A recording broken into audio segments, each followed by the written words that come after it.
You're listening to Winnipeg's Classic 107. My name is Simon Rusnak. For a quarter century, Rainbow Harmony Project has been singing out proudly. Winnipeg's choral community of 2S LGBTQ2IA+ folks and allies marks their milestone anniversary in a spring concert, Connect. To learn more, Artistic Director Brittany Mielnichuk and Assistant Director Jean Vandermeer have joined me in studio. Good morning to you both. Thanks for being here.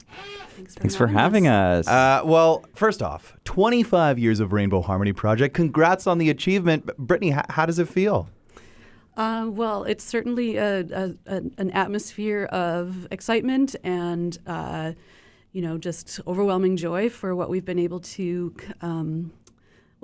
have as a community. And I'm only about 7 years into joining the choir, but we still have members that are from, back when the choir first started in 1999. So, we're really excited. Not only are we an arts organization, but we're a queer arts organization. So it's a big deal to us. It's a big deal to you. It's a big deal to many, and rightfully so. What an achievement this is. A quarter century. I mean, this is nothing to scoff at. You mentioned that kind of founding of the ensemble back in 1999. Can you tell us a little bit more about the origin story?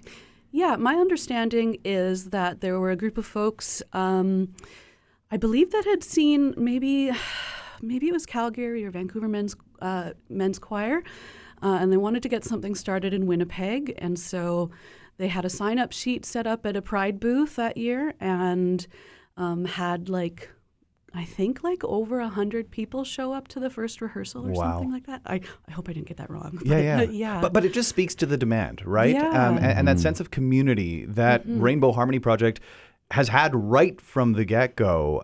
This, a concert that is celebrating that connection and building community. And before we get to that, Jean, can you tell us a little bit about your connection with Rainbow Harmony Project? When did you get involved with the group? Yeah, so a couple years ago now, this is my second year with Rainbow Harmony Project. Brittany, I was looking for an assistant director, and Brittany and I went to school together.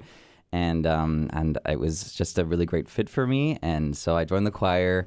And at first, I wasn't really expecting to be the assistant director of a choir, but I've found that I just love it so much. Like coming to choir every week and seeing everybody and leading warm up and just being silly and talking to so many amazing people just makes my week every week. I know you instruct at the Manitoba Conservatory of Music and the Arts. You performed on stages across the prairies in theater and musical productions.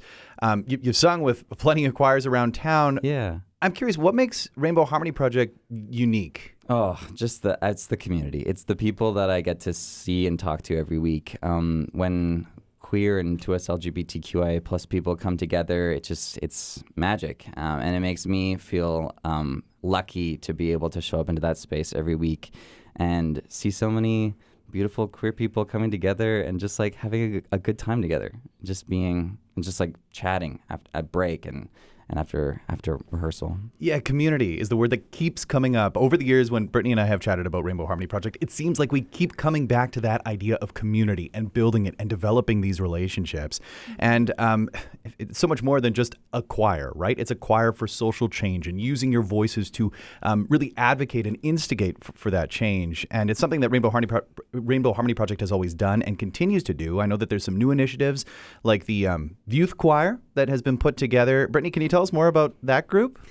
Yeah, so it's exciting for us, but we're in technically our second season. We started off with doing like an online camp during COVID days, but we're a small group. We're about 7 or 8 singers right now. We meet at the Rainbow Resource Center on Mondays after school, and they're just a group of about I think they're about ages 12 to.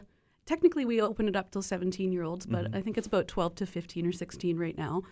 And we just get together and sing and play some games and have some snacks. And it's a really fun little group. And they've really started to gel as like friends and, have their own little group chats and inside jokes and everything. And so it's really neat to see that coming together. And we hope that it continues to grow. And not just rehearsals, too. I know there's also been performances. I was just looking online. And speaking of Rainbow Resource Center, the biennial Manitoba GSA, there was a conference last month at the Canadian Museum for Human Rights. They were performing there for some 250 people or so. That's got to be great. We were so excited about that. That was a lot of fun for the kids. They got to be a part of the conference, too, and take in what the the Rainbow Resource Center had planned for the GSA kids. And yeah, we got to sing a couple songs and got standing ovation. They had a really, really good time. Oh, so glad to hear it. So Rainbow Harmony Project Youth Chorus will be joining the choir and an alumni group of singers to perform this Saturday. Can you tell us about how many choristers are involved? Jean, who wants to tackle this one? Oh, I think we have something like 70 plus choir members registered. Who knows if, that many people will show up? I think we actually have over like almost 80. Wow. But technically, I think a lot of the time we sit around 65 singers or so. Yeah, people have so many different schedules. People kind of come and go. But I think with them and people, 15, 20 alumni planning to show up, plus 8 or so youth, it's gonna be like almost 100 people on the stage. Yeah. What do you think that says about 100 people getting on stage to perform? That sounds like a really powerful thing. Yeah, very powerful. I think especially right now and with everything going on in the world, just like 100 queer people coming together to make music together, I cannot imagine a more beautiful sight than that, honestly.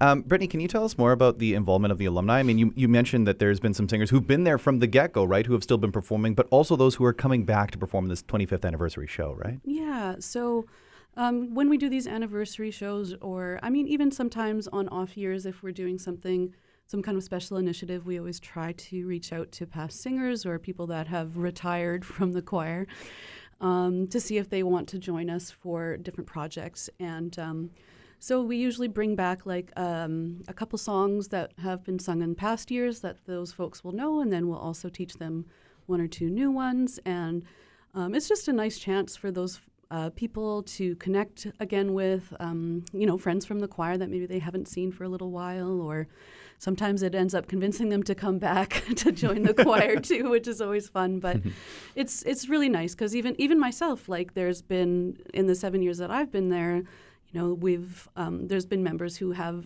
who aren't with us anymore, aren't with the choir anymore. Sorry. Yeah. And it's always really just nice to reconnect with those people because those connections and those relationships are important. And I moved to Winnipeg about almost 10 years ago now. Same. And so Rainbow Harmony Project has been like a very, even though it's, my artistic job, but it's also become like a very safe home for me to grow artistically, but also, I lean on a lot of folks in the choir and they're like family here. Yeah.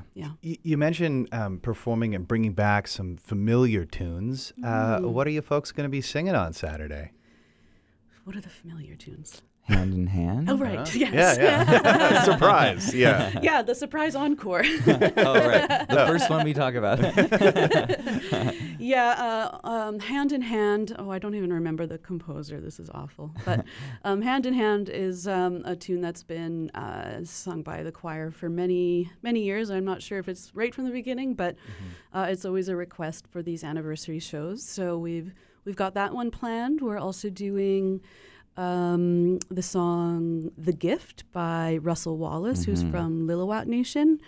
And we plan to open the concert with that one. And it's just about people coming together and sharing in a feast and sharing in knowledge and traditions. And so we thought, what a better way to start the show than with that. So very, very special indeed.